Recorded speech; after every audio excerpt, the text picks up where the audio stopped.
I'm Logan Crawford, and right now on the Spotlight Network, we're diving into a chilling and prophetic novel that feels more relevant than ever before. It is called World War III. It started with EMP.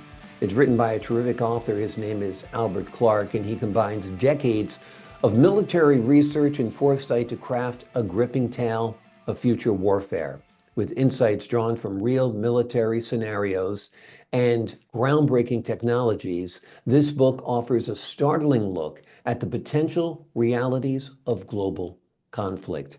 We're delighted to have this very talented author join us here today on Spotlight. We thank the team at Bookside Press for helping us put him in the spotlight today. And we ask viewers like you to support authors like him by buying his wonderful book and by subscribing to our TV channel, streaming on Roku, Apple TV, and Amazon Fire TV. Albert, thank you so much for joining us here today on Spotlight. Well, it's good to be talking to you too. So, uh, I this is a story I wanted to get out.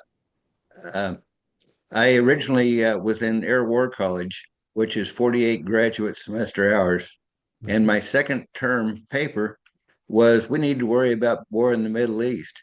It was rejected by the Air War College in 1987 because we would never send tanks and troops to the Middle East. Yeah. So after I graduated with a different term paper, I wrote the book to get the word out to people. And we've had several EMP exercises since the book came out. And it was used as part of a war game that Schwarzkopf and Powell attended for a year in 1989. They 1 week and a month they played war games, Mm. and part of the war game was what are we going to do about the Middle East? Yeah. And so uh, they took that from my book that had just recently been published in '87, Mhm. and uh, uh, played their war game. And then they called me up from time to time and say, "Well, the generals have decided they're going to do this. Does that work?" And I would sometimes I'd answer back, "No, that won't work." So Amazing. anyway, that's the purpose of the book. The book starts out with me by a different name. I traveled around a lot to research and development programs all over the Air Force and few to the Army and few to the Navy. But anyway, mainly Air Force. And the book starts out with me having finished a meeting in Los Angeles at Space Division. And uh, we, so I'm in my motel and the alarm doesn't go off or anything, but I wake up at 2 o'clock in the morning for some reason. Mm. And I realize it's dark and my clock alarm in the motel isn't working. So I look at my watch and it's not working, but I have an old wind up alarm that I use regularly. It's got glow in the dark numbers and it says it's 2 o'clock, but nothing else is on. So I try to call the desk and discover the phone's dead. So I get up and I walk over to the window and Los Angeles is dead. It's dark. There's not a single light anywhere. And so I curiosity, this is a major power failure. So I go down to the lobby, uh, carefully using my phone as a light. I walk Mhm. down to the stairs because the elevator doesn't work to the lobby, and they don't know what's going on. So I sort of walk out into the street, and there's stalled cars everywhere. And Mhm. about that time, an airplane plane comes in for a landing, but it has no lights and there's no lights on the ground. And it crashes next to the runway, Wow. missing the hotel, fortunately, at Los Angeles International. And so I'm thinking, gee, this might be an EMP attack. What that amounts to is some third world country like North Korea and Iran have both said they want to do that to the United States. In my book, what they do is they have nuclear weapons on board satellites that are launched by other countries for them, and they are orbiting over the Earth at any time. And somebody in one of those countries pushes the button, and they blow up over the United States at about 250, 300 miles above the Earth. Well, part of Air War College, I learned about EMP. Back in 1962, Starfish Prime was a test of an anti-missile missile which had a nuclear warhead. So they used it to see if they could shoot down Excuse me. some of our own Minuteman missiles, and it worked great.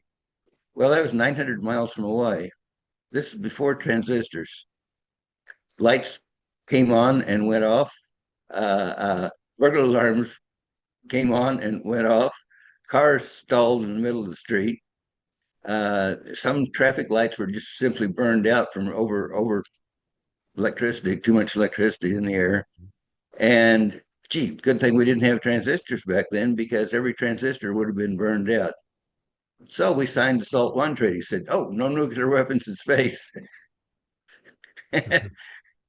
Anyway, that's why we signed the SALT I treaty Yeah, because we didn't want nuclear weapons to blow up above the United States. right. With our anti-missile missiles, trying to protect us from missiles might have done us more harm than laying the missiles hit. Yeah. You might lose a city by it hitting, but you don't lose everything. So there's no. So anyway, there's no police department because there's no communication, there's no radios, there's no telephone, there's no the police cars won't start because they've got electronic ignitions and electronic fuel injection. The fire department trucks won't run, same reason. They've got electronics in them. And so here we are with no peacekeeping forces in the United States. And naturally, you would expect riots to break out as soon as people figure that out. The burglar alarms don't work, and there's no police and no fire department. So, anyway, he's sitting there wondering what to do. And this old Mercury car shows up coming out of the parking garage all by its lonesome, the only one with headlights on. It was back in 1960s model Mercury. And it turns out he'd been there many times, and when he was just sitting around in the evening, he would go down to the bar, maybe have one drink for the whole evening, and sit there and read his book because he was always reading books when he wasn't actually working.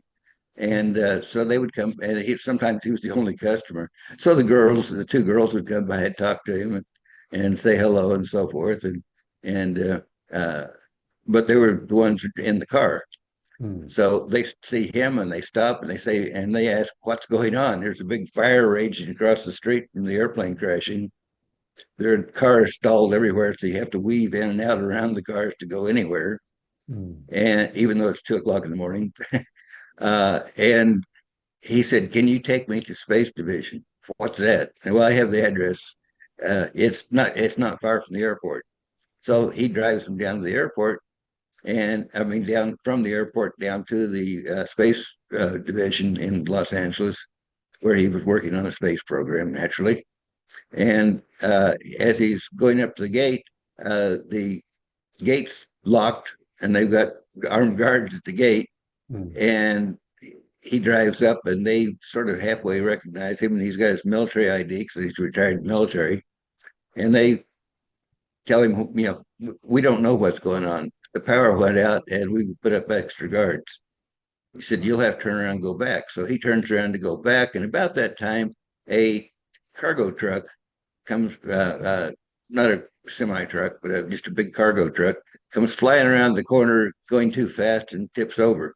He crashes. And so he stops, he gets out of the car, runs over to the truck, and discovers it's full of terrorists. Hmm. And they've got a nuclear weapon on board. They Wow. were planning to blow up the space division, but they wrecked the truck before they got it in the gate. Wow. So in the meantime, the security police that were at the gate come rushing out also and find terrorists, and they shoot a few because they've got machine guns. They're trying to shoot the security police, but they haven't really recovered from the accident yet. So anyway, he's just averted a nuclear bomb going off in Space Division, which would have killed everybody there and destroyed all the buildings there. It's a small nuclear bomb. It's not a big one like you carry on an airplane, but Hmm. more like the suitcase type. So he goes back onto the base. They're welcoming him now, and he talks to people he knows, other officers that have known him from other trips, and they don't really have a whole lot of help for him. But he wants to somehow get back to his home in Ohio, where his family is.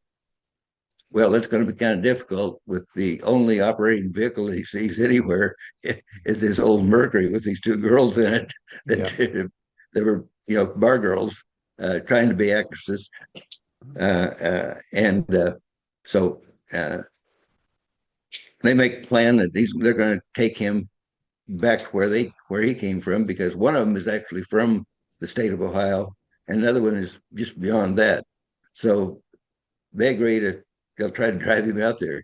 Well, the military provides him some weapons like M16s and ammo, and they take off heading that way. In the meantime, Los Angeles is burning from riots and no police, no fire department. Wow. So they dodge firestorms as they go try to get out of town, and they make their way across the United States back to his home, which takes them about 6 months, because every town most of the towns have been overrun or destroyed by looters and so forth. But they found a few towns along the way that are set up barricades and let him in because he seems peaceful and keeps the bad guys out. And he works his way across the United States. Eventually gets to the Mississippi River, where, gee, all the bridges have been blown on the Mississippi River. So how's he going to get this old 1960s Mercury over the Mississippi River? Well, what turns out is the terrorists had uh, sabotaged the bridges that had explosives underneath the bridges that were hidden there at some point in the past. And all it took was a terrorist to come along and push the button to blow up the bridge. Well, in truth, we did find some bridges that had been sabotaged, or they had the explosives there, but because of age, the fuses didn't work Mm, when we found them. But in the book, they work and amazing. blows up all the bridges. So he's stuck in Missouri trying to figure out a way to get over the bridge. Now I can't go to St. Louis because that town is burning, and there are rioters moving south, going into the farms trying to find food and water. So, so they Amazing. stranded there. Anyway, that's the first half of the book, and all the adventures they have as they try to travel across the country. The second half of the book is an enlisted guy that was driving a tank, an M1 tank, in as uh, a help for the French because the Islamic nations have attacked Europe Mm. with conventional weapons, and the U.S. Army sent tanks over to help them out. Well, his tank gets destroyed, but he managed to escape. So part of the story is him trying to figure out how to get from southern France to somewhere peaceful that is still controlled by good people. So basically, he's trying to get back to Great Britain because Great Britain had a lot of terrorist attacks, but they weren't in danger of being overrun by military forces like tanks and so forth. So anyway, that's the story, and I wrote it to warn people about EMP, uh, to encourage people to have an old car sitting around that'll still run, have Exactly. the old style phones with the dial, Yep, the rotary phones. It's yeah, really the a little great rotary phone. cautionary tale because so much of our lives are dictated by this today. Our bank accounts are on here, our jobs are on here, our personal information. And like you said, with an EMP, an electromagnetic pulse, it could all go away instantaneously. And society, as you described in your book, would break down very, very rapidly. Even when a storm is coming, fights start breaking out at the gasoline stations over who's going to get gasoline. So you can Exactly. imagine if, alarm systems aren't working, phones aren't working, lights aren't working, vehicles aren't working, hospitals are in darkness. I mean, it's an absolute nightmare. It's a great cautionary tale because people have to wake up. Hopefully, our incoming president is more on the ball about the threats that face this nation because we're no better off today than we were on September 10th, 2001. You know, We were struck and we were found on September 11th, we were found to be completely helpless at a terrorist attack. And that was minor compared to the attacks that could take place, like you described. All the time you're telling your story, I picture a young Charleston Heston driving around in that old Mercury, the one survivor, the Omega Man. I think it would be a great movie, my friend. This is a terrific book, folks, and I think you'll just, one, be entertained by it, but two, also be informed by it, which of course is Albert Clark's mission, is to inform you about the dangers of electromagnetic pulses. The name of the book is In World War III. It started with EMP. It's written by Albert Clark. He combines decades of military expertise and experience, research, and foresight to craft a gripping novel, a tale, a cautionary tale of future warfare with insights drawn from real military scenarios and groundbreaking technologies. Albert, thank you so much for joining me here today on Spotlight. Thank you. I enjoy it.